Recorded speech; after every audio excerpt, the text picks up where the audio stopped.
Vamos a iniciar la grabación. Bueno, buenas tardes para todos los colegas que están conectados. Es para nosotros desde la Sociedad de Neumología un verdadero placer poder en primer lugar estar presentando al doctor Salvador Díaz Lobato, que nos va a disertar sobre el manejo de la insuficiencia respiratoria basado en la experiencia que ellos han acumulado. El doctor Díaz Lobato es profesor honorario del Departamento de Medicina de la Universidad de Madrid, profesor asociado en Ciencia de la Salud del Departamento de la Universidad de Alcalá, actualmente director médico de Nippon Gases, coordinador de la Unidad de Neumología del Hospital de la Moncloa en Madrid, profesor asociado de Medicina de la Universidad Europea, con un especial énfasis e interés durante toda su carrera en el manejo de la insuficiencia respiratoria y las terapias asociadas, como la ventilación no invasiva, la terapia de alto flujo y la oxigenoterapia. Y por todo esto es para nosotros un verdadero placer, en primer lugar, que lo haya hecho en forma absolutamente desinteresada, que nos pueda ayudar y orientar en cómo terminar de prepararnos para esta pandemia que ya la estamos viviendo en nuestro país y que tenemos un montón de casos, no como en Europa, pero bueno, esperemos que sea para todos nosotros de mucha ayuda, y desde ya nuevamente muchas gracias, Salvador, y adelante con tu conferencia. Bueno, muchísimas gracias por invitarme. Para mí es un honor que me invitéis y un placer, un auténtico placer, ¿no? Dices cosas ahí del currículum que en definitiva no significa nada. Aquí lo único que hacemos es trabajar y trabajar y trabajar y ver muchísimos pacientes y yo creo que eso es lo que te pone un poco en la situación actual, ¿no? Yo voy a intentar compartir la pantalla con una presentación, si os parece bien, y vamos hablando a través de la presentación. A ver si funciona la tecnología. ¿Veis mi pantalla? Sí, perfectamente. Vale. Entonces, bueno, me habéis propuesto que hablemos un poco de manejo práctico de la insuficiencia respiratoria, de pacientes con insuficiencia respiratoria aguda, ¿no?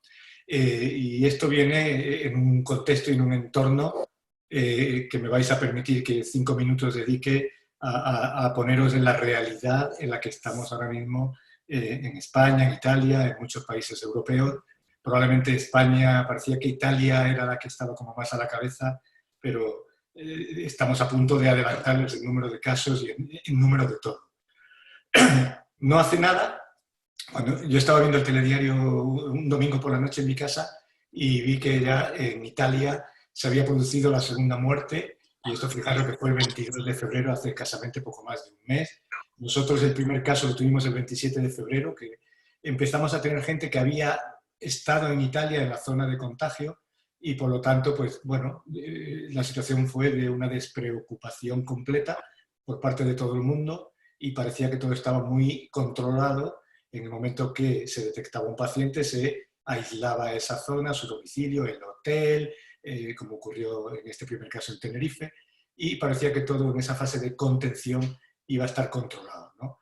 Pero la realidad es que cuando estábamos asombrados mirando las imágenes que la televisión nos transmitía de China, el nivel de confinamiento, el nivel de las medidas tan duras, ¿no? Con la población que veíamos fumigando en las calles, pensábamos que eso aquí no iba a llegar nunca, y fijaros cómo en el número de casos nuevos al día, España, detrás de Estados Unidos, que también habéis oído las declaraciones de Trump banalizando la situación, ¿no?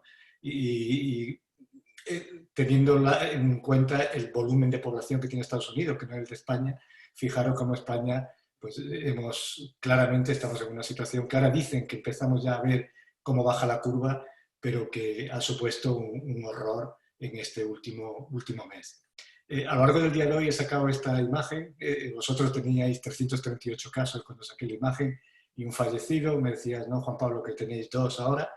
Y nosotros, fijaros, más de 100.000, pero el numerito amarillo de al lado es mucho más significativo. 6.200 casos diarios de ayer a hoy, que implica que si un 10% más o menos nos dicen los trabajos que están requiriendo cuidados intensivos y ventilación mecánica invasiva, pues imaginaros lo que son 600 pacientes nuevos diarios demandando una cama de cuidados críticos.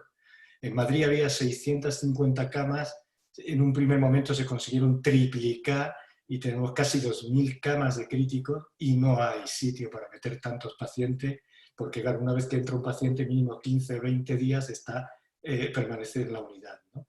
Con lo cual, el caos, el colapso del sistema sanitario ha sido brutal y algo nunca visto en la historia. Aquí decimos que esto es lo que debió pasar cuando la famosa epidemia de polio de los años 50, que siempre decimos en los comienzos de la charla de ventilación, y decimos, ¿no?, cuando no había respiradores, no había pulmones de acero suficientes para tratar a tantos pacientes. Se toman medidas, por ejemplo, seguro que habéis visto estas noticias, ¿no?, en el INFEMA, seguro que habéis estado en algún congreso europeo cuando se ha celebrado en Madrid, y imaginaros esos espacios tan grandes y tan gélidos, ¿no?, para darle carisma de hospital. Pues bueno, el gobierno anunció 5.500 camas de UCI. ¿Cuál es el problema? Que la epidemia no respeta a unos y a otros y se lleva por delante a profesional sanitario en mayor medida que incluso a la población general por la exposición alta, ¿no?, al grado de exposición tan alto que tiene. Y entonces, pues de las 1.000 camas de UCI de críticos que iban a poner en el IFEMA, hay solo funcionando 60, porque no hay médicos intensivistas. Y no pueden venir de otros países porque están en la misma situación. Por lo tanto, es una situación desesperada, que en España se han habilitado los estudiantes de medicina, los estudiantes de enfermería, voluntarios, los médicos jubilados ya que llevaban años sin trabajar, y se ha puesto todas las especialidades, traumatólogos, cirujanos, a expensas de ver pacientes con coronavirus, ¿no? Y además la falta de material, porque el consumo de material, de medicación, de los equipos de protección, todo este tipo de situación, pues también al bloquearse las fronteras, al paralizarse el sistema productivo de los países, pues todo eso tiene unas consecuencias que en el caso de España, como está ocurriendo en Italia y seguramente en algún otro país, ha llevado a hacer una reflexión de decir, dependíamos mucho del extranjero, ¿no? Todo es made in China o made in Corea o made in Vietnam, y ahora no viene ningún producto de allí. Y eso ha hecho que se estén generando las fábricas de, no sé, Zara, por ejemplo, de la famosa tienda de confección, de moda, pues ahora que tampoco puede tenerlas abiertas y vender, pues ha derivado toda la producción a fabricar mascarillas, a fabricar batas, a fabricar EPIs, ¿no? Y no sé, las fábricas de automóvil, por ejemplo, la Mercedes, habéis visto que está desarrollando en su maquinaria pues, equipos de CPAP, es decir, que todo el tejido productivo se ha focalizado para sacar el país, en este caso España, adelante sin tener que depender de los demás porque no hay ayuda exterior y así. Vosotros estáis en una situación de privilegio, como hablábamos antes de comenzar, en el sentido de que estáis aprendiendo todo esto y tenéis la inteligencia que no hemos tenido nosotros de verlo venir, ¿no? Y entonces va a ser muy fácil. Esto, para que veáis, ahora mismo hay 8.000 fallecidos en España y han hecho como 4 posibles escenarios según la tendencia. Si seguimos la tendencia de China, la tendencia de Corea, la tendencia de Italia o la tendencia que estamos llegando nosotros, el mejor de los escenarios significa que hoy, después de un mes de epidemia, tenemos 8.000 muertos y en una semana vamos a llegar a tener 15.000. Eso sería el mejor de los escenarios. Es el peor de los escenarios, que sería el de Corea, fijaros, 42.000 en una semana. Entonces, eso es lo que nos espera en esta semana próxima. Os podéis imaginar cómo están las autoridades sanitarias, los profesionales sanitarios y la población en general, ¿no? Un confinamiento absoluto y a pesar de eso, todos los contagiados previamente a entrar en confinamiento, porque hemos entrado muy tarde en confinamiento, el día 8 de marzo, por ejemplo, habéis oído que ha habido pues, manifestaciones públicas en la calle, el Día de la Mujer, los partidos políticos, manifestaciones multitudinarias, y que estamos ahora pagando todas esas consecuencias, ¿no? Entrando en este escenario, pues en condiciones normales hablaríamos de indicaciones de ventilación, indicaciones de tal, cómo hacer, qué es mejor. ahora mismo la situación es desesperada. Hacemos lo que podemos. Se está inventando todo tipo de artilugios, de oxigenoterapia de alto flujo, de CEPAR, de tal, como veis en los medios, porque es que hay un desabastecimiento total de equipos. No hay equipos suficientes para tratar y atender a todos los pacientes que lo necesitan. Y hay un 20%, un 15-20% de pacientes con problemas respiratorios que necesitan soporte ventilatorio, y de esos un 5 o un 10 que incluso requieren un soporte ventilatorio invasivo, ¿no? Nuestro esquema que teníamos en el Ramón y Cajal para tratar a los pacientes sigue siendo plenamente vigente, en el sentido de que cuando valoramos a un paciente con una infección, con un fallo respiratorio hipoxémico agudo, que da igual que sea por coronavirus, que por gripe, que por cualquier otro germen o cualquier otra situación, si el paciente está lo suficientemente crítico o grave como para tenerle que intubar y meterlo en la unidad de cuidados intensivos, pues ahí no hay ninguna duda, ¿no? El problema es en el resto de pacientes que normalmente, o bien porque no eran pacientes candidatos de intubación, con orden de no intubación, o bien porque eran pacientes todavía en un estadio evolutivo un poquito más precoz, no como para intubarle, los hemos soportado clásicamente con la ventilación no invasiva o con los equipos de alto flujo. El problema es que el propio Ministerio de Sanidad y las recomendaciones de muchos organismos oficiales nos han dicho que evitemos los sistemas de terapia ventilatoria respiratoria no invasiva de alto flujo por la mayor capacidad de aerosolización y de diseminación de la enfermedad y el mayor riesgo del personal sanitario, ¿no? Entonces, fijaros, esto es un tuit de un compañero intensivista argentino de ayer que decía, pues eso, claro que tiene los hashtags no VNI, no alto flujo, los protocolos de la SATI y de tal, pues están en lo correcto, no hay que realizar soporte ventilatorio. Entonces, claro, ¿qué hacemos? O los intubamos a todos, aunque tengan un fallo respiratorio más leve, o intubamos a todos, aunque tengan orden de no intubar, o no los tratamos y entonces lo que hacemos es dejar a un porcentaje muy importante de la población desatendido, ¿no? Yo creo que se ha aplicado el sentido común y lo que se ha establecido, y ahora veréis que todo el mundo lo recomienda, es, sabemos que las terapias no invasivas, pero no de ahora por el coronavirus, sino de siempre, aerosolizan un poco más en el entorno inmediato, en ese 1,5 metros, 2 metros que rodea al paciente. Lo que tenemos que hacer es minimizar esa aerosolización, por un lado, y protegernos nosotros, por otro lado, cada vez que atendamos a un paciente de estas características, ¿vale? Hay trabajos, por ejemplo, concretamente en el alto flujo, de esto ahora se están publicando trabajos casi todos los días relacionados con la epidemia de COVID, y hay un trabajo que dice que la dispersión es mínima cuando utilizamos alto flujo a 60 litros y se circunscribe prácticamente a la cara del paciente y poco más, ¿vale? Así que trabajando con alto flujo podemos estar tranquilos en este sentido. No sé si conocéis esta guía, que es muy internacional, participa gente de muchos países y nos dicen en las recomendaciones, yo he tratado aquí las que tienen que ver con lo que estamos hablando, el fallo respiratorio hipoxémico agudo, cuando con la terapia convencional es muy leve, pues no sé, la oxigenoterapia normal y corriente de unas gafas nasales o un Venturi no es suficiente, se sugiere, se recomienda el alto flujo. E incluso en este fallo hipoxémico, como hemos venido diciendo en los últimos años, es preferible y es más eficaz y más confortable, mejor tolerado por el paciente que la ventilación no invasiva, ¿no? Y llevamos años diciendo que el fallo respiratorio hipoxémico agudo, la terapia de elección es la terapia de alto flujo. Y eso sigue siendo igual de válido para el COVID, ¿vale? Si falla el alto flujo, igual que hemos dicho en los últimos años, hay que ofrecerle al paciente el ensayo con la no invasiva, ¿no?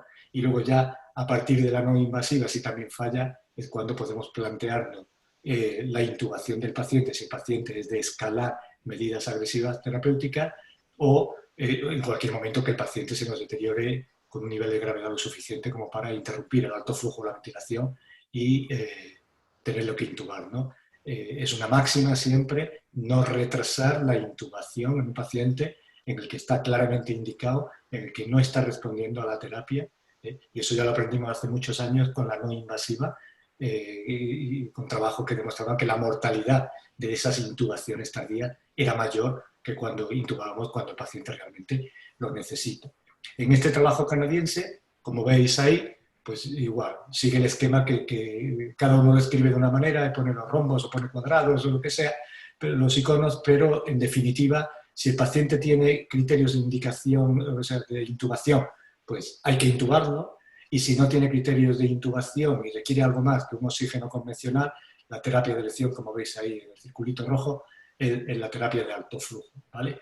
Y siempre, si además falla, como venimos diciendo, pues probar con la no invasiva y no retrasar la intubación si empeora. Y que esto que os estoy contando, esto que teníamos en nuestro protocolo del Ramón y Cajal, pues es lo mismo que está diciendo estas recomendaciones recientemente publicadas.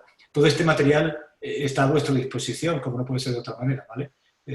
O artículos de los que estoy poniendo aquí, si queréis los PDF, cualquier cosa, no tenéis más que decírmelo, que con todo mi cariño os lo paso.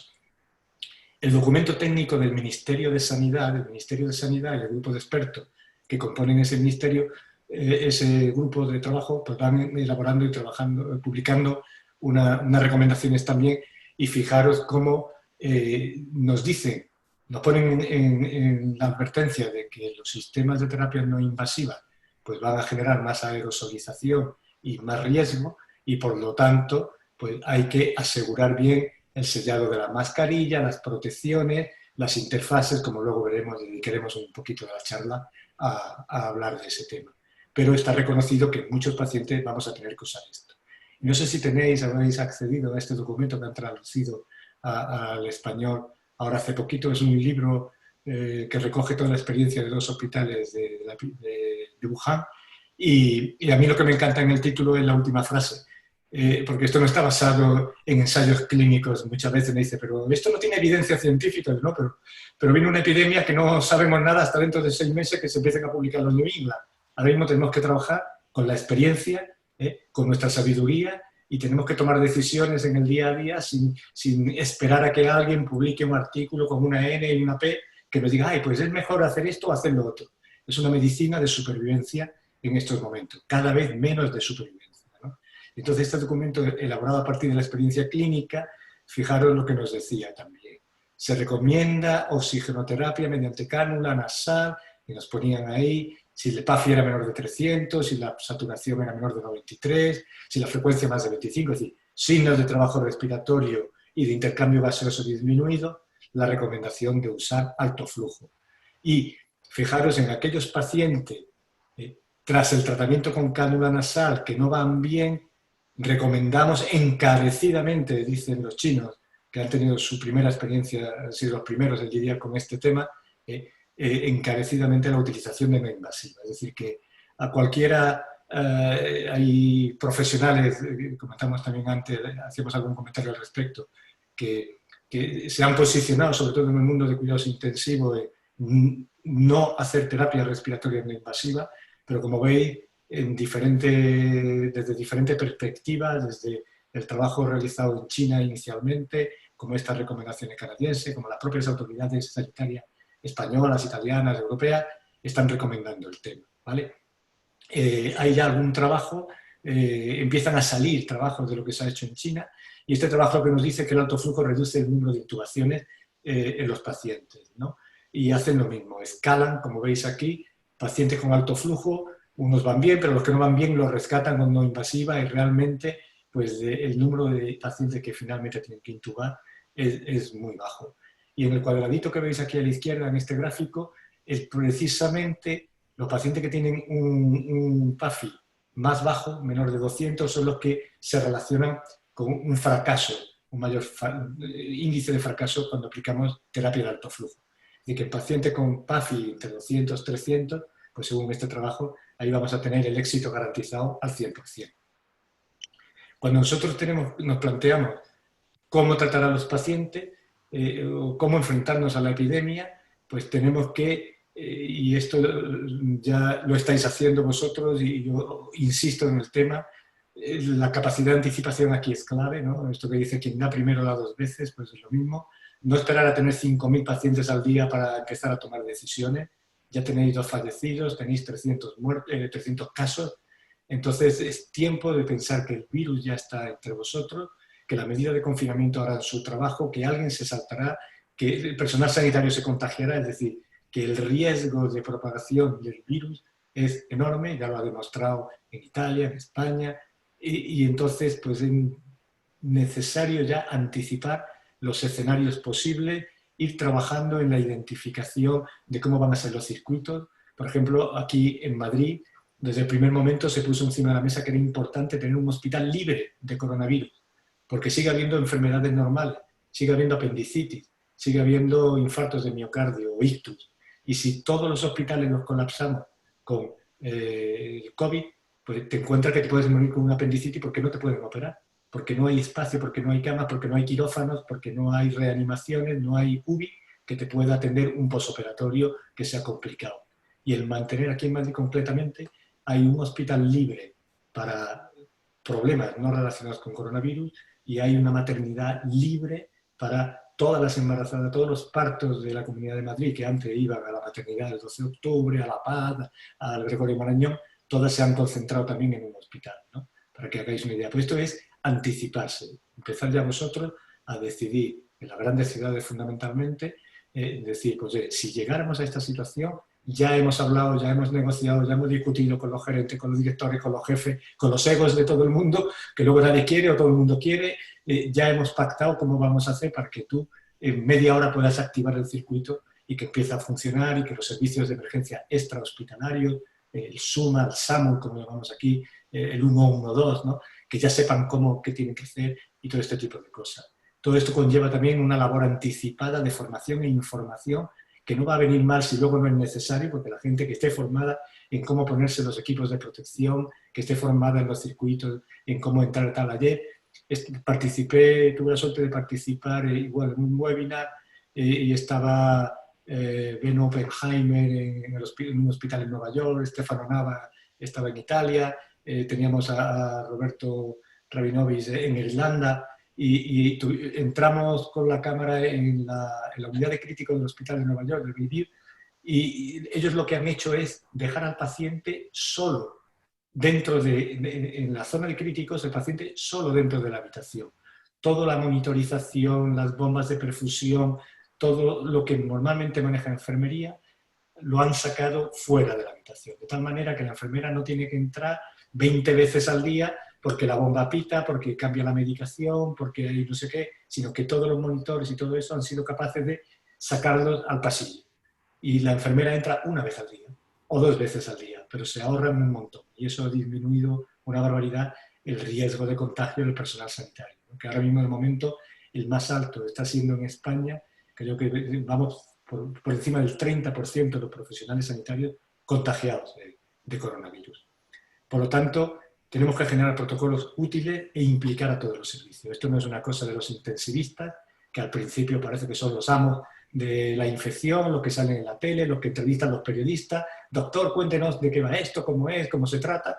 Y esto es una cosa que ya os digo, el 100% de la plantilla de los hospitales sucios, los hospitales que tratan coronavirus, están atendiendo problemas, pacientes con coronavirus, y lo que se ha hecho son equipos jerárquicos. No hay como un director de orquesta, que es el que sabe de ventilación, que puede ser un intensivista, un neumólogo, un médico de urgencia, y luego hay traumatólogos, cirujanos o dermatólogos por debajo, que son las manos que escriben las historias, que valoran a los pacientes, que piden las analíticas, que valoran tal, que acompañan al TAC, pero realmente la toma de decisiones en estos equipos piramidales, hay alguien que dirige y que sabe arriba, y luego hacia abajo, pues ya digamos la mano de obra, ¿no? Porque circula el manual de ventilación en un folio para traumatólogos, ¿no? Como en plan memes, para que puedan funcionar. La guía de trabajo del IFEMA, que os la pasaré también, han hecho una guía rápida y el triaje fundamental en este tipo de pacientes. Cuando están llegando por cientos a la urgencia, es importante hacer un triaje muy parecido al triaje de catástrofes, ¿no? Y en el IFEMA, aquí en Madrid, fijaros que hay 4 grupos, han hecho un grupo directamente de UBI, un grupo de hospitalizados, que son aquellos que no tienen criterios de mal pronóstico, un grupo de hospitalizados que tienen criterios de mal pronóstico, y luego grupos con limitación para el tratamiento, que pueden ser como debilidad, ancianos y todo este tipo de cosas, ¿no? Tenéis un manual del prono, sabéis que también se ha puesto muy de moda con el coronavirus, que ventilarlos en prono, hacerles sesiones en prono, pues es muy importante, pero es realmente complejo de hacer si se quiere hacer bien. Fijaros en las recomendaciones que nos da esta infografía, nos dice que se necesitan 5 personas, hay que estar pendiente del paciente, de la movilidad, de las vías, de la ventilación, y a la hora de la verdad, la mayoría de los hospitales lo que le están diciendo a los pacientes que pueden colaborar es que a ratitos estén sobre el lado derecho, a ratitos sobre el lado izquierdo, si se pueden poner boca abajo, es decir, como un autoprono del paciente cuando lo puede conseguir, y los pacientes más críticos, más graves, realmente está siendo un problema, ¿no? Hay también un trabajo que acaban de publicar hace muy poquito, de que cuando al alto flujo o a la ventilación le añades el prono, mejora la condición clínica del enfermo, mejora la saturación, el PAFI, todo este tipo de condiciones clínicas, y por lo tanto la conclusión de este trabajo que veis ahí en la aplicación precoz del prono con el alto flujo, pues aumenta, digamos, mejora la reducción de la necesidad de intubación de los pacientes, ¿no? Este es el protocolo de funcionamiento del IFEMA, y como veis, pues es lo mismo que todos. Si el paciente es candidato a medidas invasivas, se intuba, y si no, y no es, porque ya en Madrid hemos puesto también límites para siquiera derivar el paciente al hospital. Si el paciente tiene más de 80 años, si el paciente tiene menos de 80 años, pero tiene alguna enfermedad grave, avanzada, es un EPOC con oxigenoterapia, es un paciente neuromuscular, es un paciente con un problema hepático, cardíaco crónico, etcétera, ya ni siquiera lo trasladan al hospital, lo mantienen en casa con tratamiento local, y la mortalidad ahí pues está siendo muy alta, y se está hablando a nivel político y social y ético de si esto se puede hacer, si no, si esto es nazi, si no es nazi, en fin, todo este tipo de situación. Pero si el paciente no tiene ninguna limitación de esfuerzo terapéutico, pues por aquí abajo ya veis que aparece el alto flujo, la no invasiva, como segunda opción para esto. Los criterios para que nosotros nos planteemos en un paciente empezar con soporte respiratorio no invasivo, evidentemente, como siempre, son criterios clínicos. Si el paciente está con trabajo respiratorio, con una frecuencia más alta de lo normal, con un uso de la musculatura accesoria, pues es evidente. Y los criterios gasométricos, veréis que en unas guías ponen una PAFI de menos de 300, en otra menos de 200, como esta que es de SEMES, de la Sociedad Española de Médicos de Urgencia. En definitiva, lo que sabemos es que por debajo de 100 tienen que estar intubados si el paciente es de intubar. Y que la medida no invasiva por debajo de un PAFI de 100 fracasa casi por encima del 90%. Por lo tanto, si el paciente, para mantener una saturación deseable, aceptable, necesita una FiO2 de más del 40%, o si el PAFI está por debajo de 300, estamos intentando ponerlos bajo algún tipo de soporte respiratorio no invasivo. Por supuesto, los pacientes con patología respiratoria crónica, EPOC, obesos, etcétera, que el fallo lo transforman en hipercápnico, porque al final el paciente se agota y lo que hace es un cuadro agudo hipercápnico, pues esto también es un criterio que tenemos que valorar para ventilarlos con no invasiva, como hemos hecho habitualmente en nuestra práctica, ¿no?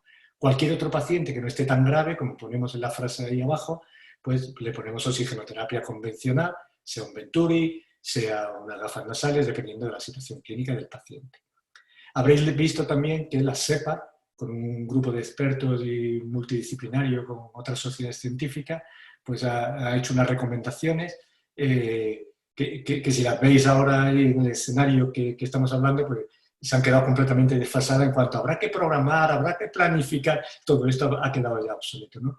Pero bueno, mantiene los 3 tipos de pacientes con los que nos estamos enfrentando, que son los pacientes que tienen un fallo respiratorio hipoxémico y no tienen otra patología asociada, que son pacientes en los que tenemos que escalar hasta el final, y en muchos sitios incluso se está haciendo ECMO con este tipo de pacientes, y ahí la terapia respiratoria no invasiva de elección sería el alto flujo.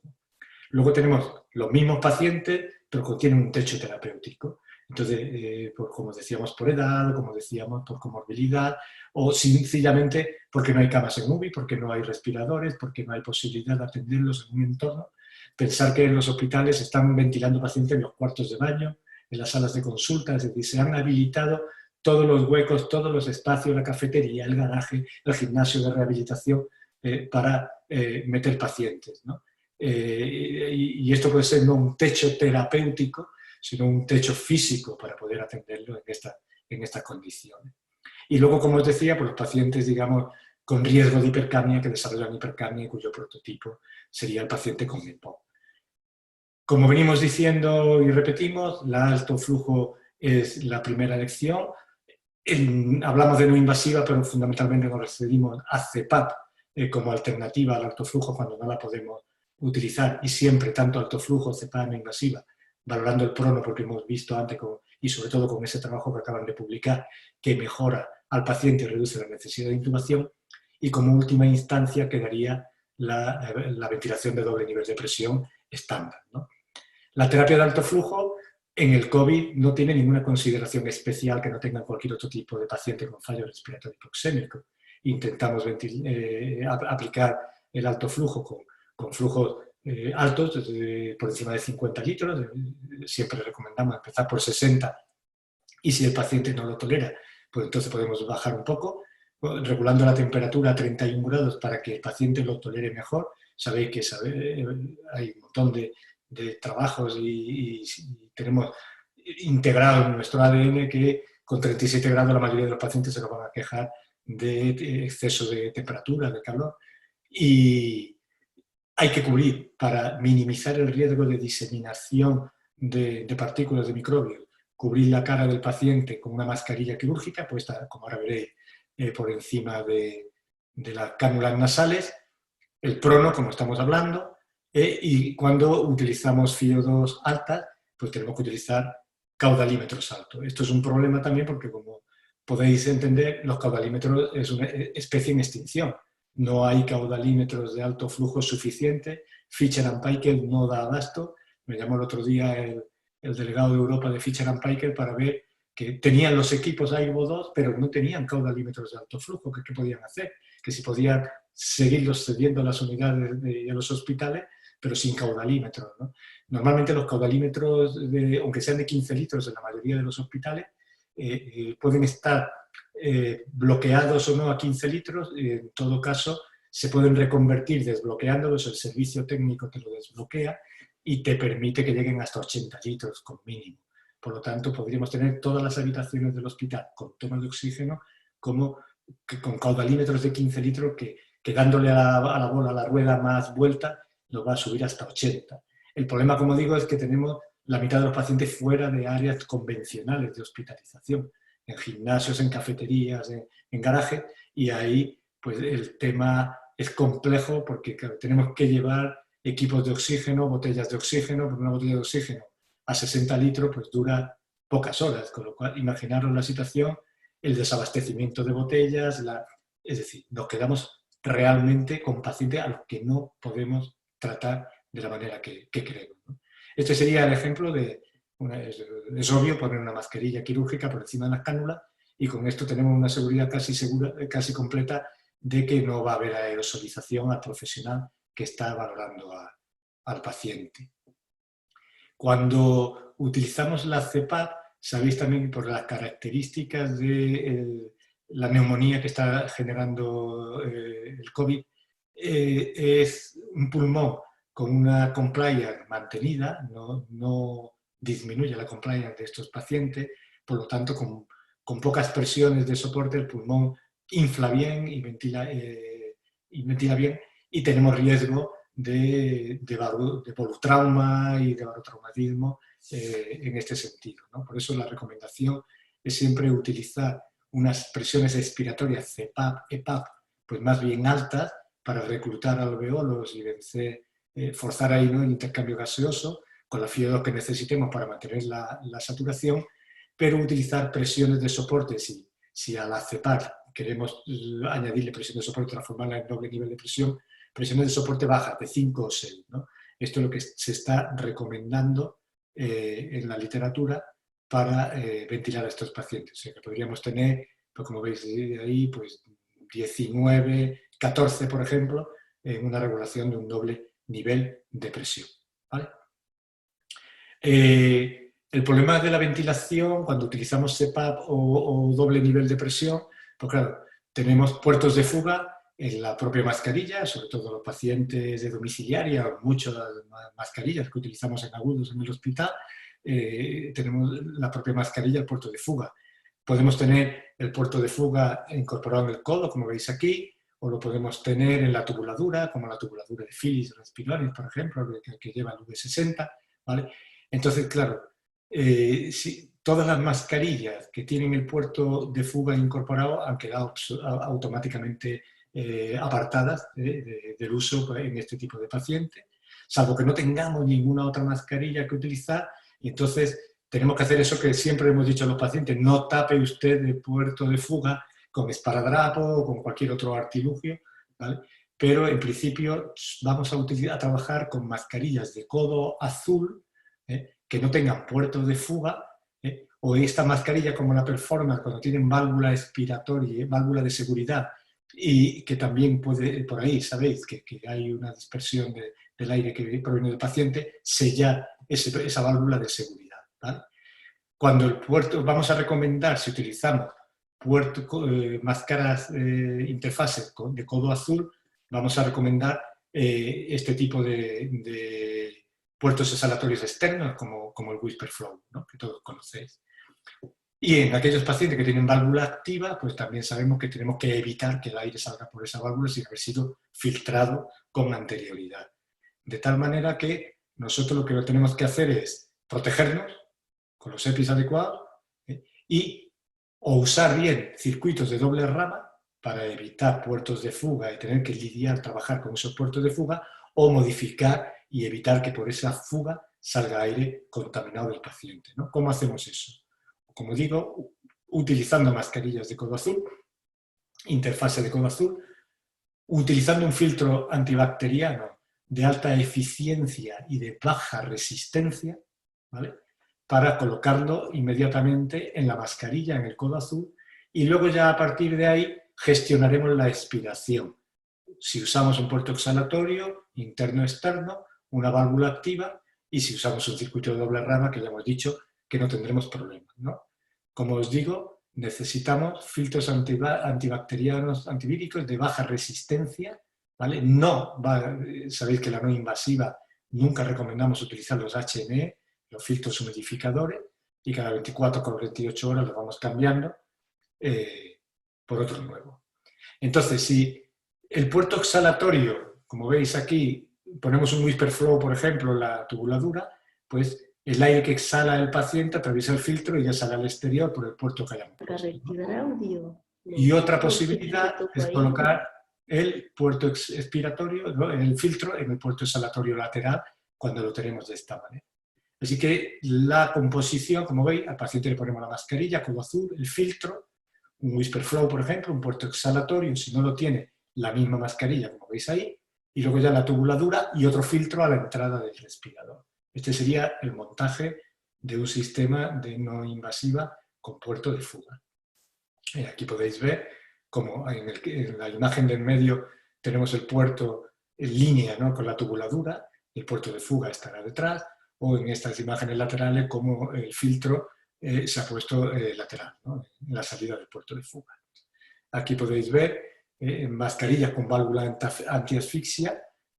Como os decía antes, se sella el sistema. Estos son diapos del doctor Caratalá, que es muy dado a hacerle dibujitos así animados y demás. Y entonces, como veis, en el circuito, por ejemplo, de la V60, ¿no?, pues podemos poner el filtro de forma lateral, o en el mismo circuito se puede poner lineal, pero siempre en la mascarilla y proximal al paciente. Cuando utilizamos una válvula expiratoria, pues es igual. Tenemos para el respirador, para proteger el respirador, un filtro y otro filtro en la mascarilla previo al puerto, a la válvula activa, ¿no? El montaje, como veis aquí, tendríamos la mascarilla, la interfase con el codo azul, el filtro, el enganche de la tubuladura y esto es en doble rama, pues iría al respirador con doble filtro, uno en la rama inspiratoria y otro en la rama expiratoria. ¿De acuerdo? Estamos aquí. Entonces, esto aquí ha salido así, os enseñaba el helmet. En el helmet es exactamente igual de poner en la salida del helmet el filtro, y luego ya el puerto y todo lo demás. Si utilizamos sistemas no mecánicos, que han sido una gran ayuda, es decir, se ha agotado todas las CEPAP de Busignac que había en España, la Casa Vigón, que es la que la reparte aquí, ha intentado traer más, pero la fábrica no da abasto. La CEPAP de Busignac se ha convertido en una manera muy cómoda de administrar CEPAP a los pacientes, utilizando flujos no excesivamente altos de una fuente de gas, de oxígeno y de aire, ¿vale? Y aprovechando el fenómeno, ¿no?, del jet de la válvula. Vamos a utilizar la CEPAP que hemos dicho, de 10-14 centímetros de agua, vamos a utilizar la FiO2 que necesitamos, y puede ser una opción terapéutica de inicio si no tenemos otra cosa que hacer, si tenemos todos los equipos de alto flujo ocupados y si tenemos ocupado las CEPAP convencionales, ¿no? Valorar el prono, valorar el anillo regulador de FiO2, que eso nos ayuda a controlar el oxígeno que le estamos dando al paciente, y el montaje pues igual sería como esto, la mascarilla y el filtro, y luego ya la válvula distal, ¿no?, más proximal al paciente, más distal al paciente, ¿no?, con el reductor de ruido si lo tenemos colocándoselo o no, y el regulador en esta situación. Aquí podéis ver casos sobre el maniquí, cómo tenemos la mascarilla, el filtro, el regulador y la válvula, en estas situaciones, o sin el regulador, pues la mascarilla, el filtro y la válvula de la CEPAP de Busignac. Esto es un paciente real, que aquí veis, con su mascarilla, la misma de Vigón, la misma de la CEPAP de Busignac, el filtro, el regulador y la CEPAP.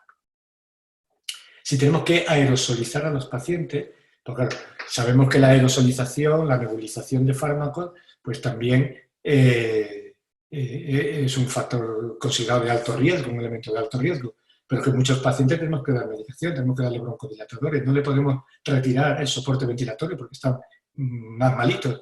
Entonces, se recomienda utilizar no nebulizadores de jet, evidentemente, poner cámara o poner la pieza en T que nos permite pulsar, ¿no?, el salbutamol o el hiperatropio directamente en la tubuladura. O también hay trabajo que nos dicen que los sistemas de malla vibrante, pues la capacidad de aerosolización al ambiente es mucho menor, ¿no? Entonces con CEPAP de Busignac podemos aerosolizar, nebulizar, utilizando, por ejemplo, el aerogel como veis ahí, ¿vale? Mascarilla codo azul, pues filtro y CEPAP. ¿Qué hacemos en los pacientes que no tenemos techo terapéutico? Pues lo mismo, pero con una consideración añadida, que nunca vamos a llamar a cuidados intensivos, ni los vamos a intubar, ni va a entrar en ventilación mecánica invasiva, porque tenemos un techo terapéutico marcado. Entonces las normas y las recomendaciones son todas las mismas, y pues más medidas de confort también para el paciente, y pensar que son pacientes con una limitación, ¿no?, del esfuerzo terapéutico. Y los pacientes con ventilación, como decíamos antes, los pacientes hipercápnicos, EPOC, obesos, pacientes neuromusculares, no sé, una parálisis diafragmática, un paciente con ventilación mecánica domiciliaria, que encima, en este caso por coronavirus, como otras veces nos ha pasado por cualquier otra enfermedad o problema intercurrente, pues los vamos a ventilar. Y como hemos dicho, la ventilación va a conllevar presiones expiratorias altas y presiones de soporte bajas, ¿vale? Es muy bonito hablar de rotación de interfaces, rotación de terapia, hacer terapia combinada, alternar periodos de oxígeno de alto flujo con ventilación mecánica, o alternar periodos de gafas nasales, mascarilla performance, full face o mascarilla nasal, pero en las condiciones en las que estamos no tenemos un solo modelo para un paciente, no nos podemos permitir el lujo de proporcionar esos cuidados de excelencia, ¿no?, que podemos hacer en otras condiciones. En los aerosoles, como os decía, los de malla vibrante están siendo los más empleados. Y igual, la colocación, si tuviéramos que utilizar un jet porque no tenemos ninguna otra elección y al paciente hay que administrarle fármacos nebulizados, pues bueno, iría por delante del filtro en este caso, para que no se nos quedaran todas las partículas del medicamento en el filtro, y luego el flujo, el generador de flujo dispara al filtro. Si ponemos el nebulizador de malla, pues vibrante, pues igual, ¿vale? Y cualquier fuente de gas, lo mismo, por delante del filtro, en este caso con una mascarilla siempre de color azul, ¿no? Aquí podéis ver el aerogel, el dispositivo, el tubo, en fin, esto es lo mismo. Y aquí podéis ver pues lo mismo, un resumen de todo, un paciente, esto es un paciente de verdad, la mascarilla, el aerogel, el filtro y ya la tubuladura con su puerto exhalatorio ahí distal al filtro. Aquí podéis ver el montaje con una cepa de Monsignac, mascarilla, la pieza entera con el aerogel, el filtro y la cepa, como lo veis ahí. O incluso si lo tenemos que administrar, como os decía, con una cámara espaciadora, independientemente de la posición que la pongamos horizontal o como la pongamos, pero sería la mascarilla, la pieza en T que vamos a utilizar, el filtro y la cepa, ¿vale? Voy terminando, os pongo dos slides que resumen un poco todo lo que estamos hablando. En los pacientes con fallo respiratorio agudo hipoxémico y que tengan una serie de criterios, ya entran en lo que nosotros estamos llamando una situación de alerta ventilatoria. Es decir, estos pacientes sabéis que también empiezan a hacer disnea un poco diferida en el tiempo. A lo mejor el paciente pasa 2 días o 3 de infección, con tos, con un poquito con fiebre, con un poco de disnea, pero muy poquita, y sobre el 5º o 8º día de la infección es cuando precipitan un fracaso ventilatorio agudo más acusado, ¿no? Entonces tenemos que estar en una fase de alerta ventilatoria cuando ya está demandando oxigenoterapia convencional para actuar de una manera precoz con terapias no invasivas y estar alerta de que presente o no criterios de intubación, ¿no? Y en estos casos, el inicio precoz, como hemos hablado, alto flujo en primer lugar, 60 litros, CPAP en segundo lugar, 10-14 de presión, o el prono, como siempre, valorar 30 minutos, 1 hora, y si el paciente no mejora, pues trasladado a la unidad de críticos, o si el paciente mejora, como veis aquí, continuar con la terapia seleccionada, y si falla, como hemos dicho antes, pues utilizar la ventilación no invasiva, estrategia de rotación de terapias cuando se puede en condiciones de normalidad, ¿vale? Y valorar el prono, eso siempre. Y esta frase de aquí, si cumple criterios de ventilación invasiva de entrada, ya lo hemos dicho desde el principio, no demorarla.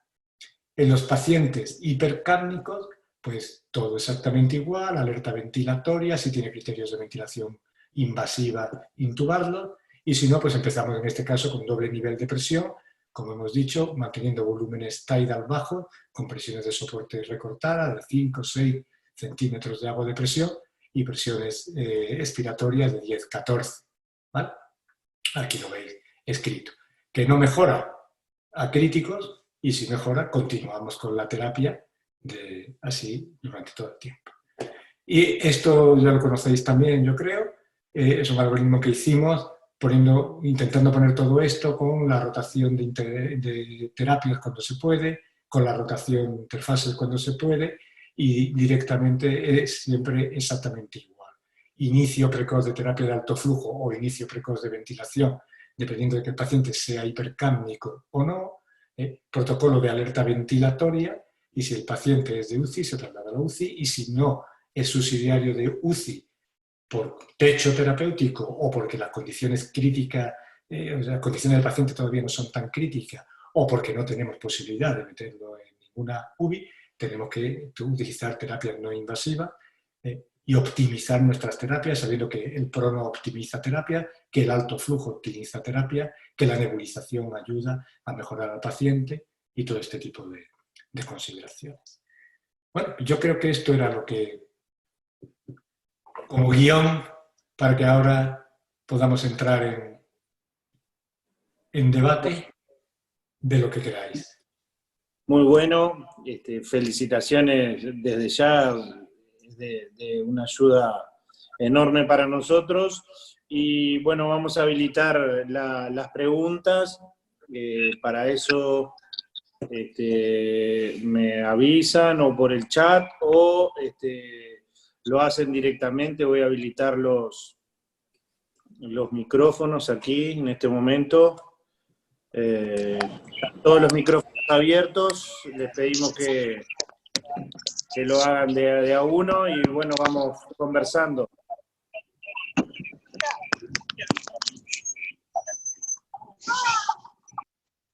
Escucho las consultas, el que quiera consultar.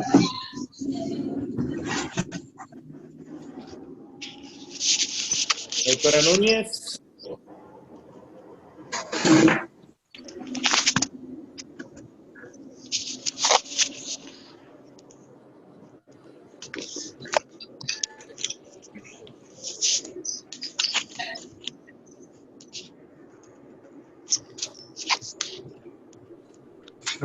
No consigo veros, pero ¿me escucháis? Hola a todos.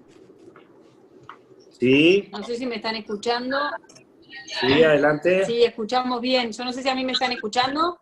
Sí. Sí, perfecto. Sí. Primero que nada, agradecerle al doctor Díaz Lobato la ayuda que eso implica para nosotros, que estamos con las novedades al día de ustedes, y que ustedes para nosotros son el diario del alumno. Es invalorable tener el aporte que ustedes están haciendo en este momento.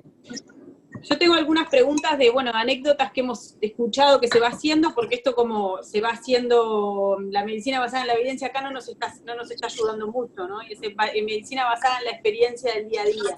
Eso es. Habíamos leído algunos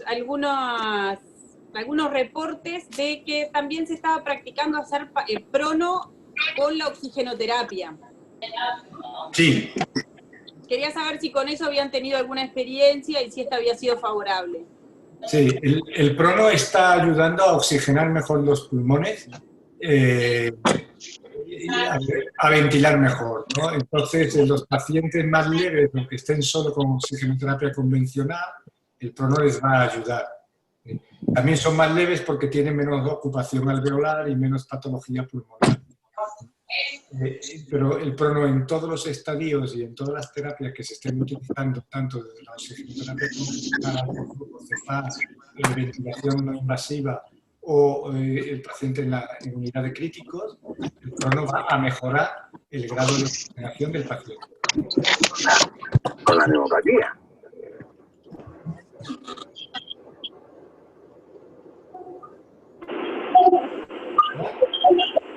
Y yo puntualmente quizás no fui clara, pero lo que yo había leído es que muchas veces con la máscara de reservorio, pensando ya en todo lo que se nos puede venir.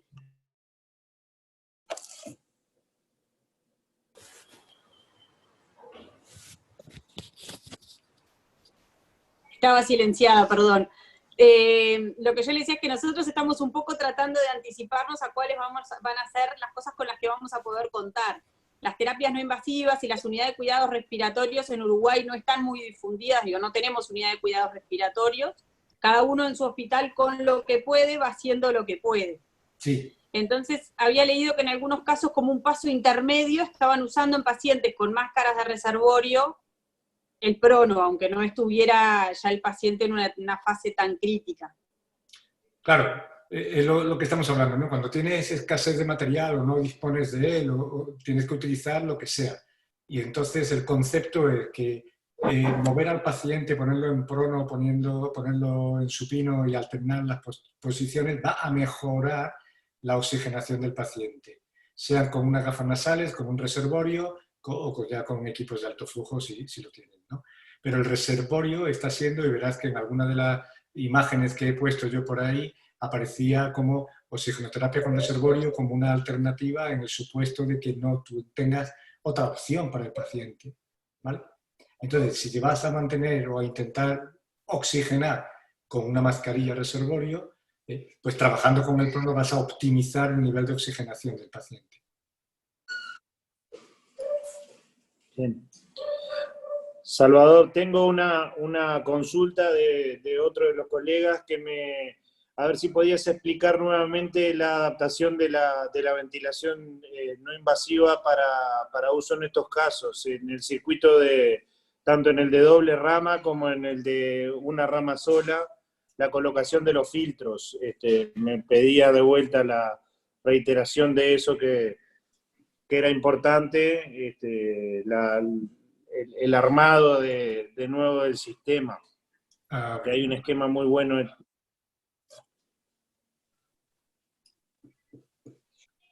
¿Estáis viendo mi pantalla? Sí, perfectamente. Vale.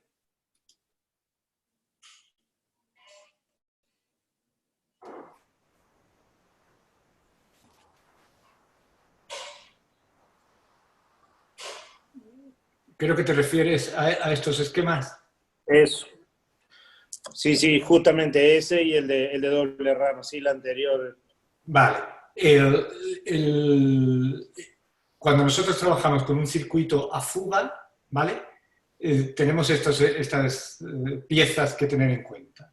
Nosotros le vamos a colocar al paciente la interfase que tengamos, una buconasal, una performance, una mascarilla facial total, la interfase que nosotros vayamos a utilizar, se la ponemos al paciente y a ser posible con codo azul.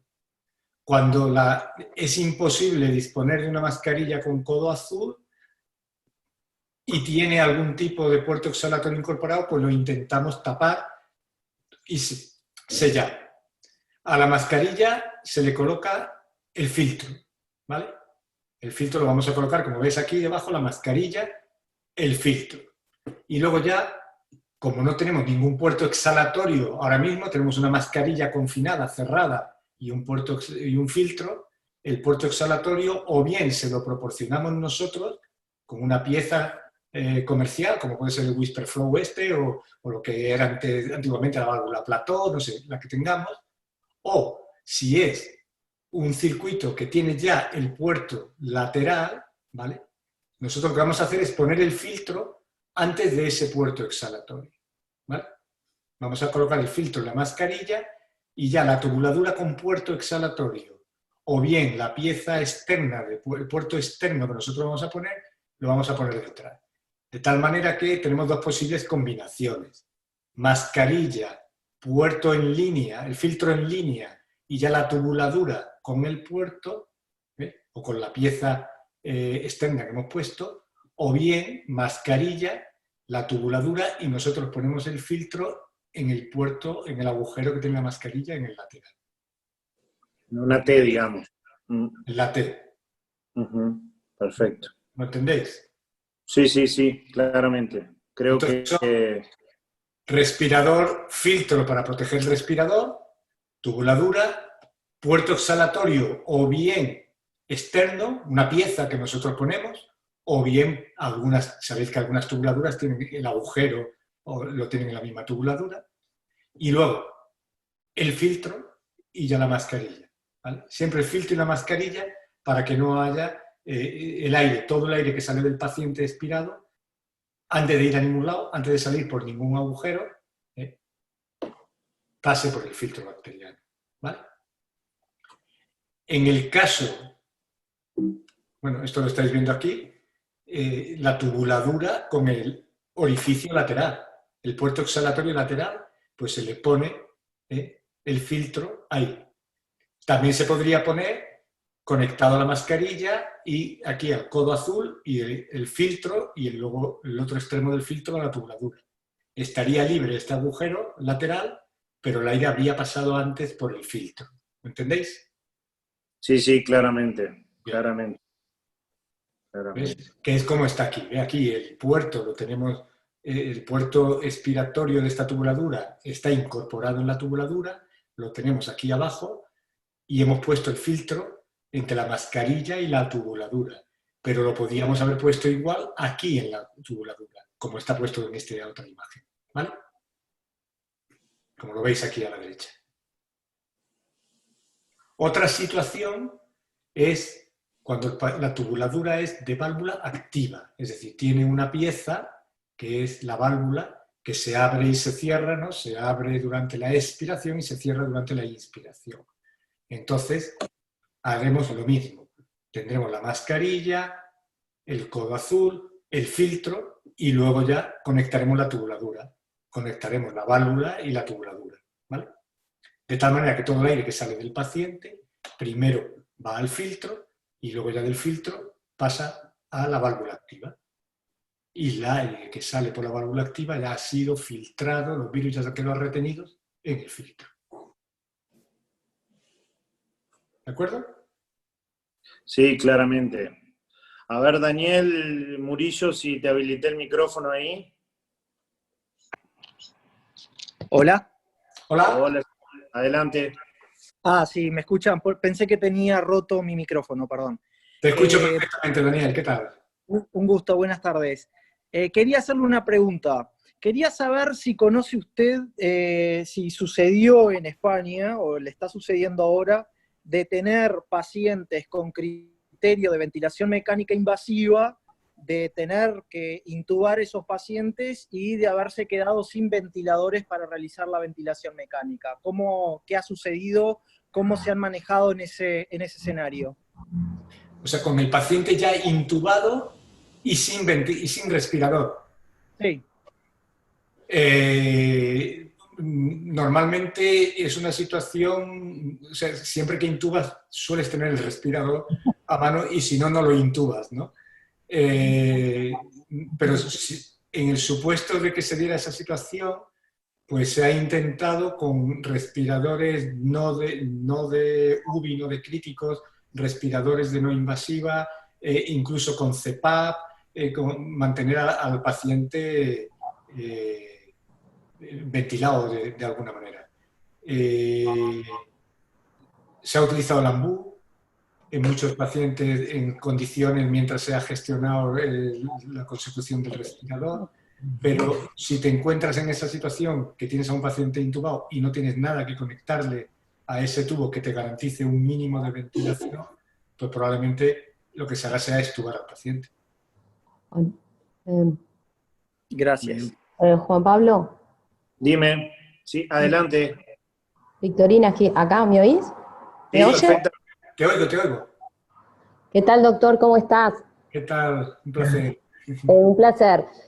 Somos del grupo de Jimena, en el Hospital Maciel. Sí. Somos los artesanales que no tenemos sala de cuidados respiratorios, pero ventilamos nuestros pacientes cada estación, sobre todo los EPOC. Me encanta eso. Bueno, antes íbamos de sala en sala con el equipo abajo del brazo, ahora hemos logrado algún espacio de vez en cuando.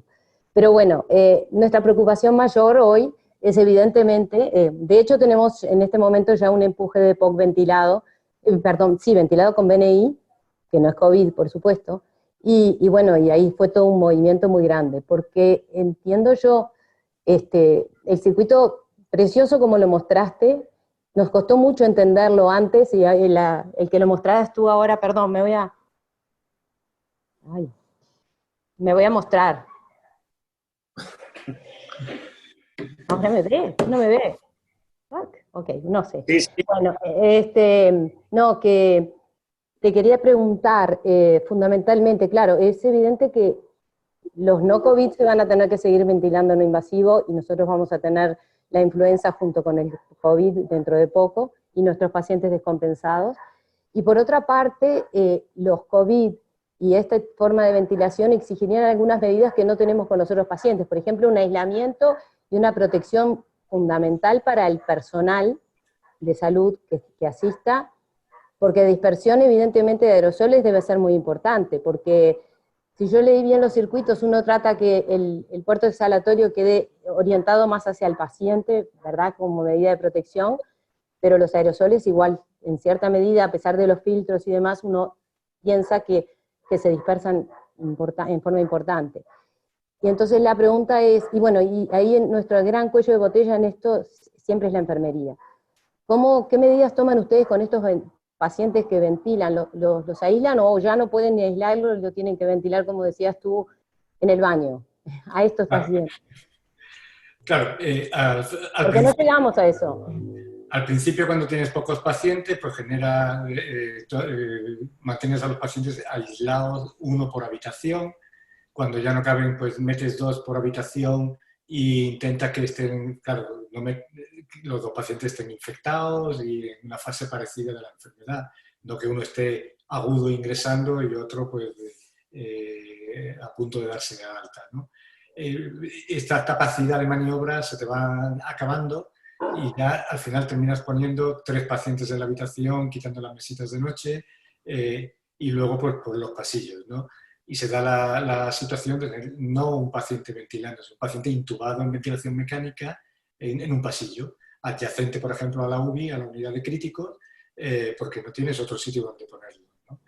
El siguiente paso en los hospitales es que transforman 1 o 2 plantas de hospitalización normal, o la planta en la que tú estás trabajando, de la noche a la mañana se transforma en camas de cuidados intensivos. Y donde normalmente las enfermeras, el ratio en una unidad de cuidados intensivos es de una enfermera por cada 1 o 2 pacientes, aquí lo estamos manteniendo una enfermera por cada 15, 20 pacientes. Y sumando, porque al final tienes que sacar el trabajo con el personal que tienes. Y si la mitad de las enfermeras están contaminadas, contagiadas, ingresadas, intubadas, es decir, que al final, pues si a trabajar se presentan 5 enfermeras y hay 200 pacientes, hay que sacar el trabajo adelante, ¿no? Eso es una situación en la que no puedes hacer nada. No puedes decir que venga la supervisora y que me traiga 3 enfermeras más, porque es que no hay. Y entonces lo único que queda es llorar. Han puesto para todos los profesionales sanitarios, psicólogos y personal de asistencia, pero al final es una medicina de guerra, de batalla muy, muy, muy dura. Porque mueren muchos pacientes a veces sin que los veas, ¿no? Tú vas, como en el circo, vas colocando respiradores, cuando has terminado de poner el último, vas a ver el primero, lleva 3 horas fallecido, porque no te ha dado tiempo a estar pendiente de ese paciente, ni a ti, ni a la enfermera, ni hay monitorización, ni hay monitores para... Es decir, yo puedo tener 2 cardógrafos en condiciones normales para 40 camas y voy jugando con ello para los pacientes más agudos, pero ahora no hay tiempo para poner cardógrafos, ahora no hay tiempo para poner... ya da igual que el respirador pite, alguien tiene que oír la alarma del respirador y tiene que ir a atenderlo, pero está intentando hacer prono a los pacientes que consumen mucho tiempo el prono. Es decir, la situación, cuando ya el número de pacientes supera un poquito lo razonable, es francamente difícil de mantenerse con los estándares habituales de trabajo que hemos manejado clásicamente en las unidades convencionales. Ya no es cuántos ingresos tengo hoy, o tú llegas al hospital y te encuentras 200 pacientes, te arremangas y tiras para allá, ¿no? Y dice, ¿cuántos respiradores me quedan? 4, pero van a fallecer 5, uy, qué bien, pues entonces ya he recuperado 5 más. Y va jugando con la oferta y la demanda. ¿Qué hace? Reducir la demanda. ¿Tiene usted más de 80 años? Ni venga al hospital. ¿Tiene usted una EPOC tal? No venga al hospital. ¿Usted está en una residencia geriátrica? Quédese allí y no venga. Entonces, los pacientes están falleciendo y tal. La situación, para que os hagáis una idea, hoy nos reíamos en entornos sanitarios porque han puesto una denuncia penal al ministro de Sanidad por homicidio imprudente de miles de personas. Es decir, le están imputando por falta de previsión, por falta de tener... Pero claro, es posible que parte de razón pueda haber en la falta de previsión, no haber tomado las medidas un día antes o un día después, pero la situación no es de España, es una situación de todos los países donde se ha descontrolado el problema y donde, pues eso, es que no, el personal sanitario que hay es el que es, los EPIs que tenemos son los que son, los respiradores que tenemos son los que son, y si no tienes posibilidades de importar tecnología, no puedes. ¿Qué es lo que se está haciendo en España? Pues, como os decía al principio, se ha puesto todo el mundo a fabricar respiradores caseros, se ha puesto todo el mundo y fijaros, hay 3 líneas ahora mismo de hacer cosas. Una es sistemas mecánicos con un ambú, un sistema mecánico que comprime el ambú.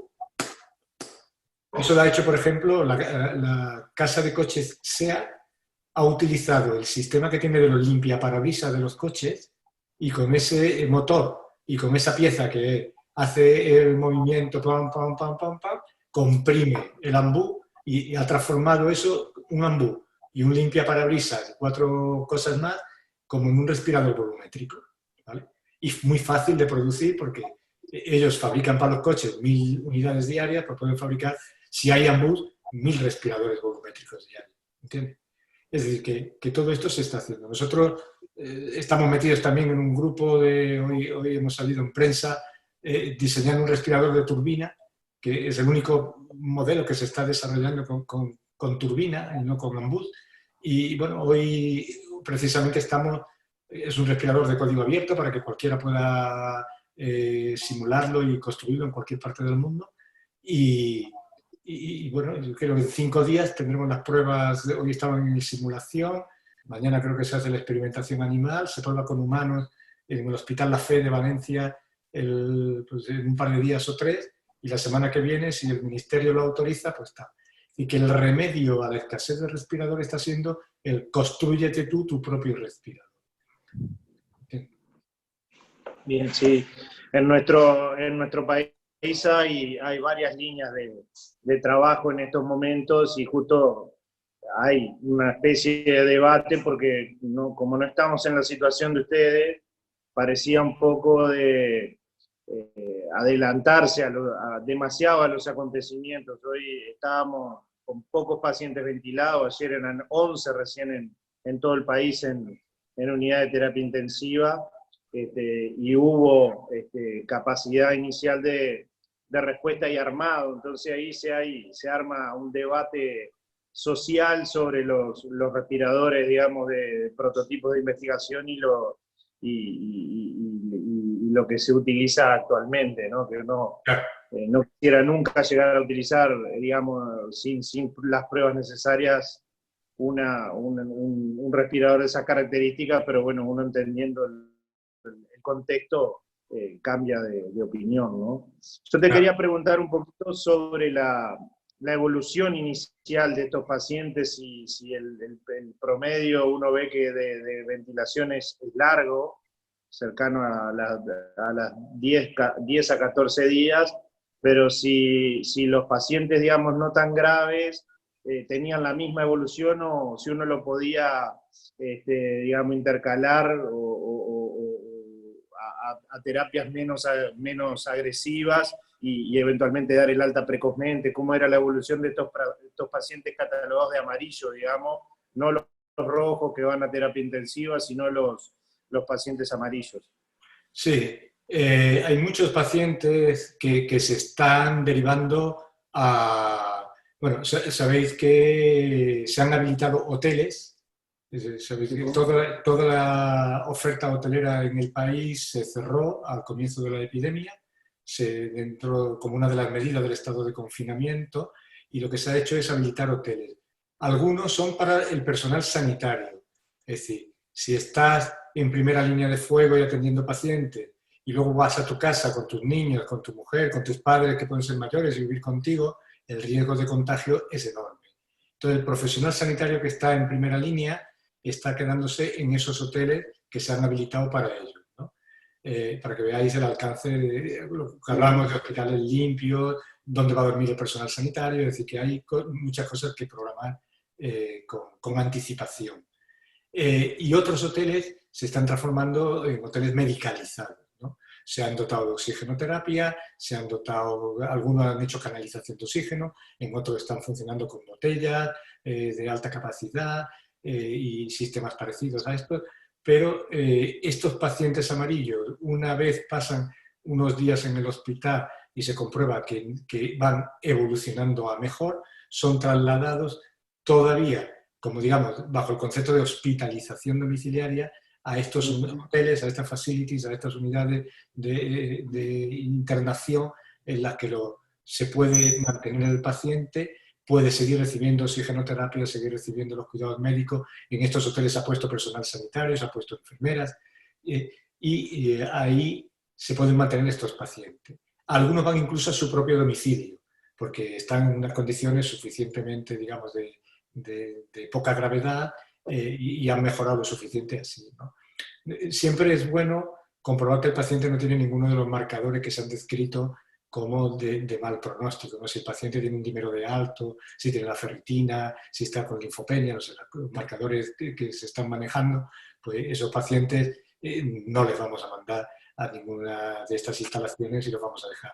Y hay escalas que están publicadas por ahí, paciente, cuando no es paciente de riesgo, no tiene marcadores de riesgo, no tal, esos pacientes sacarlo del hospital y liberar espacio e incluso liberar material y equipos en este sentido. Muy bien. ¿Alguna otra pregunta por allí? Que habiliten el micrófono cada uno, el que quiera preguntar, y lo puede hacer. Yo primero que nada agradecerle a Salvador, excelente la charla, y quería preguntarle cosas prácticas. Los filtros, cada cuánto los cambian, cuándo está más o menos indicado, y después, creo que nosotros somos un país con mucho menos recursos y sin posibilidad de acceder en este momento a muchos de los recursos. Por ejemplo, los que no tienen oxígeno de alto flujo va a ser difícil que ahora logren en el mercado los insumos. Entonces, lo que más tenemos son las BiPAP tipo Stellar. Creo que eso es lo que vamos a tener más que nada, y que entre eso y un oxígeno con cámara de reservorio, ¿qué lugar, cómo estarían estratificados? Porque no vamos a tener alto flujo, no vamos a tener demasiado más que esto, dando un poco la realidad, ¿no? Muchas gracias. Con respecto a los filtros, estamos cambiándolo cada 24 o 48 horas, ¿no? Dependiendo del grado de secreciones que tenga el paciente, si tose mucho, si el filtro se ensucia y se ocluye rápido, pues lo cambiamos en 24 horas. Pero normalmente estamos intentando mantener los 48, que es la vida media de un filtro razonable. Tú tienes que, en cuanto a la tecnología, pues hacer un inventario de lo que tienes y ver exactamente qué tienes. Tengo Stellar, me parece fenomenal. Stellar te puede funcionar como CPAP o como BiPAP, con lo cual, pues bien. Tengo mascarilla reservorio, pues bueno, utilizarás reservorio con prono, como decía la compañera anteriormente, y con eso podrás tratar a los pacientes más leves, a los pacientes que estos más amarillos, como estamos hablando, así. No sé si tenéis CPAP de Busignac, por ejemplo, o si no, te veo con la cabeza que No. O algún otro tipo de CPAP no mecánica o alguna cosa no. Sí. Sí, habitualmente tenemos, sí, a ver, debemos diferenciar bien lo que se utiliza en terapia intensiva, que generalmente tienen todos los recursos, y hay en nuestro país terapias de alto flujo dentro de las unidades de terapia intensiva. No es una terapia que aún hoy se utilice fuera de la terapia intensiva en nuestro país. Hay poco, pero hay dentro. Y nosotros fuera lo que tenemos son BiPAP de rama única y CPAP de rama única. Eso es lo habitual, con lo cual contamos para asistir a estos pacientes, como decía la profesora Victorina López, es lo que habitualmente utilizamos en planta hospitalaria, y lo que nos inquietaba tener tu opinión justamente de lo que explicaste claramente, del adecuado armado. Si lo tenemos que hacer, hagámoslo de la mejor manera posible, que es con la mascarilla codo azul, con el filtro, con el puerto exhalatorio y el filtro protegiendo al equipo. Bueno, en esas condiciones, más los equipos de protección personal, podría eventualmente llegar a ser de utilización. Quisiera darle la palabra al profesor Curvelo, que me quiere hacer una pregunta, por favor. Gracias, Salvador, por la exposición muy aclaratoria.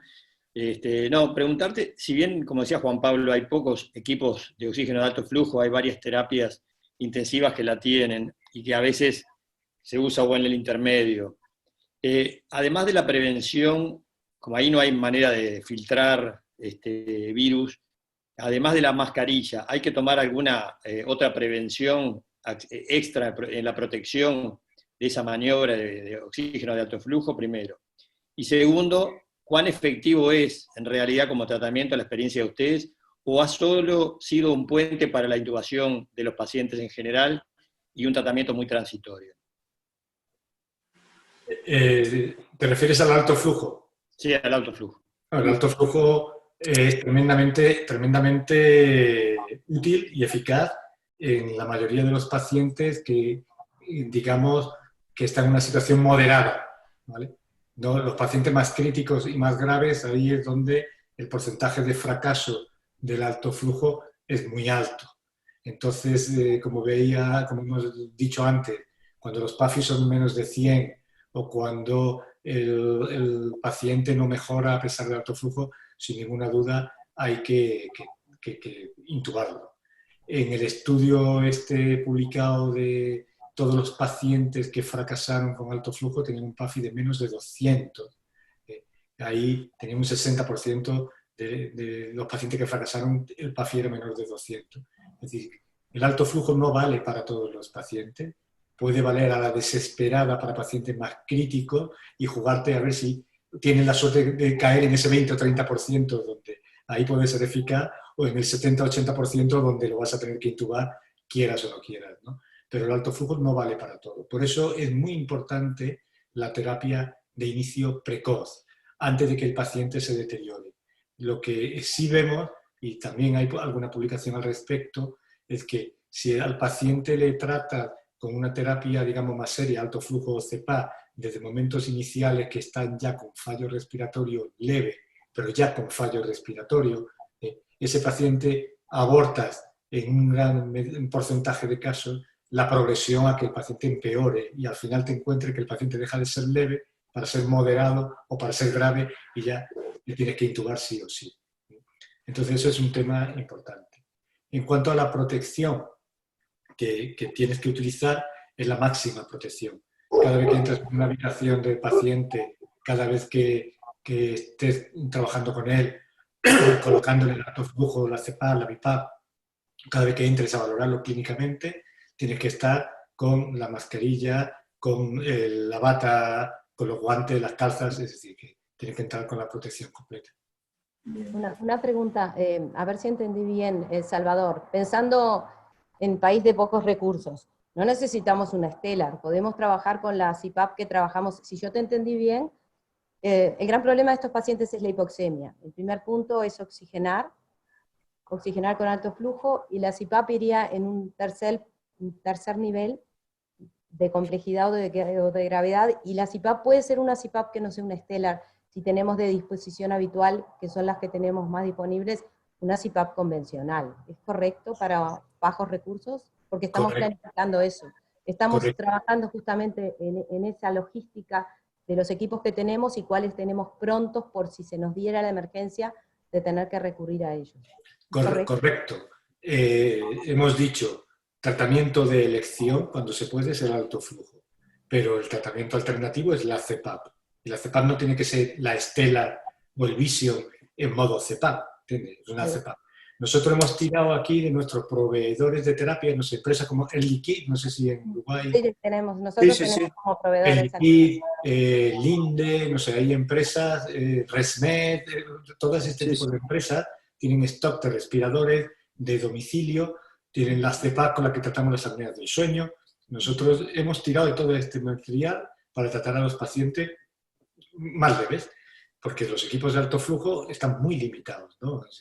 Aquí se utilizan dentro de intensivos y fuera de intensivos, también unidades intermedios, en neumología, en urgencias, hay muchos servicios hospitalarios que utilizan la terapia de alto flujo, pero son pocos los equipos comparados al número de CPAP, por ejemplo, que hay. En España, por ejemplo, se están produciendo donaciones altruistas de pacientes con apnea del sueño, que la tienen en su casa y que ellos se encuentran bien y nos llaman y dicen, oye, ¿quieren ustedes mi CPAP? Si puede servir para salvar una vida, yo se la doy. A mí no me importa dormir sin ella un mes, ¿no? Cosas de este tipo. Es decir, que si hay una CPAP, se puede utilizar.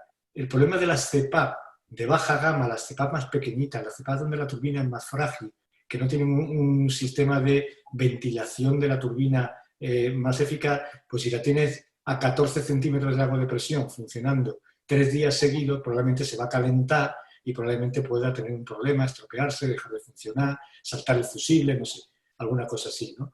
Pero, bueno, a lo mejor en un entorno menos exigente o CPAP que no sean tan de baja gama, si te dicen, pues tengo esta de ResMed, pues mira, pues la AirSense Elite, no sé qué, pues a lo mejor es así, o la Dream Station de Philips, pues son cepas robustas que nos pueden valer para tratar a los pacientes.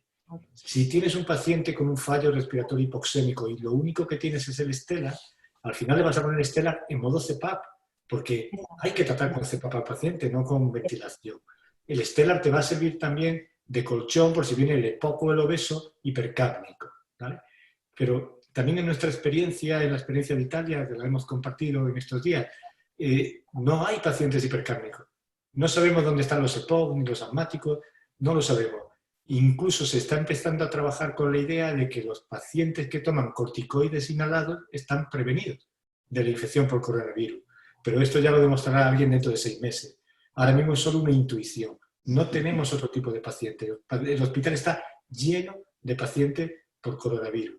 Y ninguno, bueno, algunos siempre hay, ¿no? Pero EPOC, obesos, neuromusculares, no sé, una ELA, no lo hemos visto.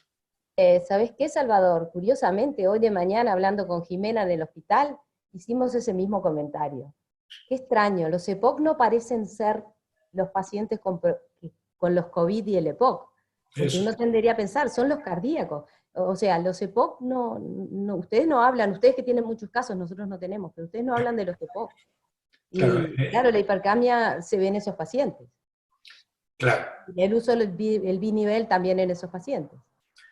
Hay una línea de tratamiento, como sabéis seguramente, con óxido nítrico por la hipertensión pulmonar que están desarrollando estos pacientes. Es una hipertensión que le pones el óxido nítrico y baja la presión en la arteria pulmonar, se lo quitas y vuelve a subir, ¿no?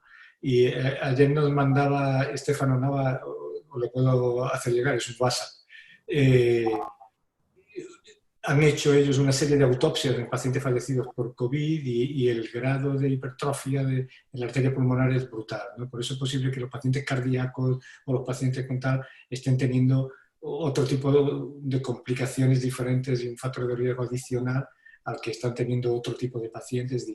Hay tantas cosas encima de la mesa, los corticoides inhalados, la hipertensión pulmonar, que no conocemos, que nos estamos quedando un poco ahí, aprendiendo poco a poco, ¿no? Pero ahora mismo tenéis tiempo con los pocos pacientes que tenéis vosotros de armar estudios y si no llega el tsunami podéis hacer estas cosas. Cuando llega el tsunami no se puede.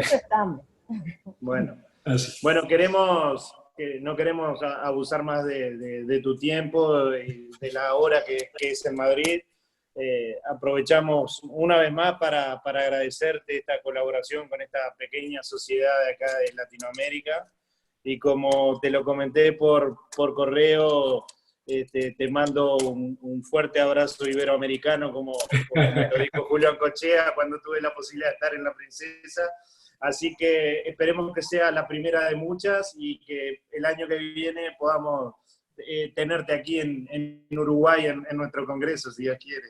Ay, un placer, un gustazo estar con vosotros y ya sabéis, lo que queráis y que yo pueda aportaros algo, si os puedo aportar, con muchísimo gusto y con muchísimo cariño.